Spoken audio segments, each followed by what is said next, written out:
again? Let's find some time to visit Liyue Harbor. Split the bamboo in the morning, dry it till night. Shape and bend it nice and tight. Cross the strands to form a pattern, coat in silk, and you have a lantern. That's how you remember how to make a show lantern. Did you get all that, Chi-Chi? Morning, split bamboo, traveler. Then get silk, make Paimon. What? No, that doesn't even rhyme. Look, it's them. Hey, Yao Yao! Hey, Chi-Chi! Whoa, Traveler! Paimon, you're here! Happy Lantern Rite! What you up to? I'm teaching Chi-Chi to make show lanterns. It's a real test of finger dexterity, so it'll help keep her nice and loose. Yes, I do finger exercises to be a nimble zombie. Wanna try too, you two? Oh, okay. Well, we need a whole bunch this year so it doesn't get too dark at night. Too dark? What does that mean? Dr. Baiju has patients who got hurt walking at night. The moon disappeared, so it was too dark to see. The moon disappeared? Like, behind the clouds? It was Jeonju, the moon devourer. Changshan told me about it, but now I forgot. It's an old myth from Chenyu Vale about a giant toad in the sky that eats the moon. What? The moon gets eaten? It's just a story. It's not like there's actually a giant toad in the sky. I asked Master about it, and she said myths are just insights into how the people of the past understood the world. Well, I didn't see it that night. But I've checked several nights since, and it's been there same as ever. According to Chi-Chi, though, the Ministry of Civil Affairs sent someone to do some kind of serious investigation. So, I don't know. Maybe something did happen.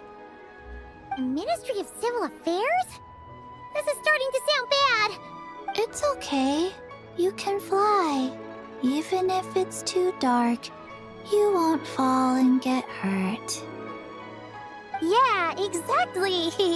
So turn that frown upside down, Paimon. Or someday you'll get a whole bunch of wrinkles and wake up looking like an old granny. What? Okay. No more frowning. But the Traveler can't fly. He could still fall and hurt himself, right? Don't worry.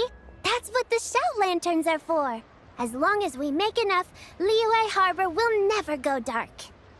Yeah, and there's the giant lantern too. Oh, right! I almost forgot. Look! This year's Grand Lantern commemorates the Adeptus who guards the moon. With her watching over it, the moon will be safe for sure. A white horse? Wait! So that's the White Horse Adeptus? Yeah! Legend has it she used to live on the moon. So if it were ever in danger, I'm sure she wouldn't just stand by and watch. Huh! We've heard of the White Horse Adeptus before, but we never heard the part about her living on the moon. Probably because it's a folk legend from Chenyu Vale, so not a lot of people know about it.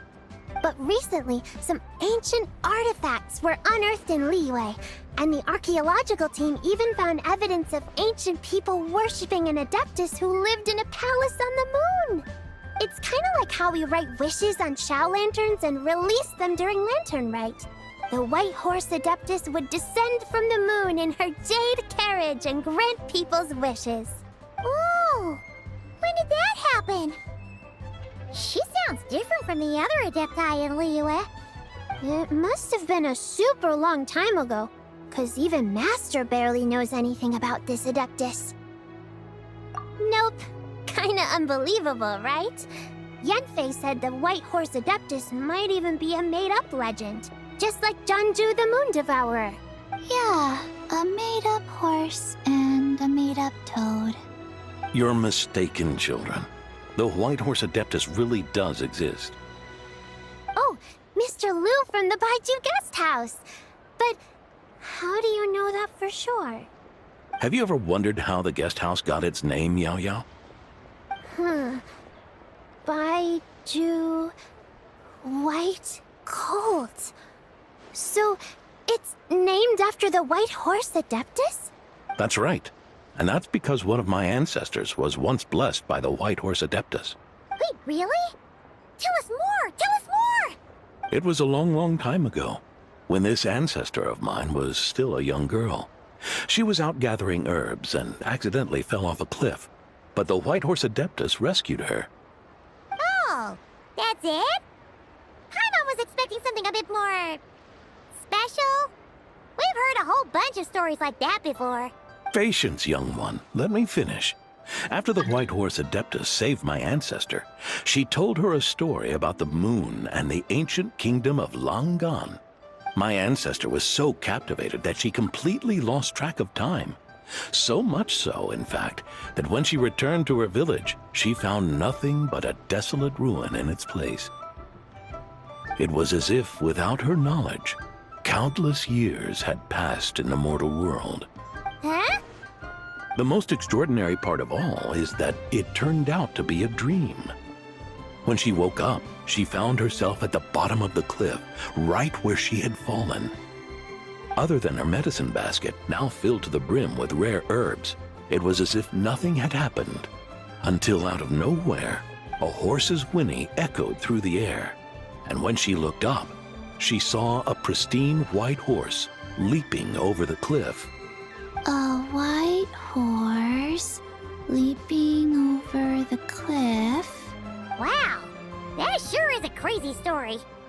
But now, it's starting to sound a bit too far-fetched. Another skeptic. You sound just like my son. But I know it's true. Ancestral records don't lie. Wait, so your son doesn't believe it happened? Don't get me started. Not believing is one thing, but he even wants to change the name of our guest house. It's a disgrace, I tell you, a disgrace. Well, it was getting about time for him to take over the guest house. And what's the first thing he does? Starts going on about how the name doesn't attract enough customers and how we're losing business to Wangshu Inn. Can you believe that? As if Baiju Guest House and Wangshu Inn aren't miles apart from each other. Oh, what about something like the Geo Lord's Rest? Paimon bets that would get people through the doors. Geo Lord's Rest. I like that one. This isn't about getting people through the doors. This is about disrespecting our ancestors. Oh, White Horse Adeptus, my wish is this. Let your divine power be known. Teach my foolish son the error of his ways. Paimon wants to learn more about this Adeptus. Hey, maybe we should ask Zhang Li. Good idea. Mr. Zhang Li is super knowledgeable. He can answer questions even Master has no clue about. Yeah, we just saw him having tea at third round knockout. All right, then that's our next stop. Chi-Chi and I are gonna keep making Shao lanterns. Careful on the road. Goodbye, Paimon. Goodbye, traveler.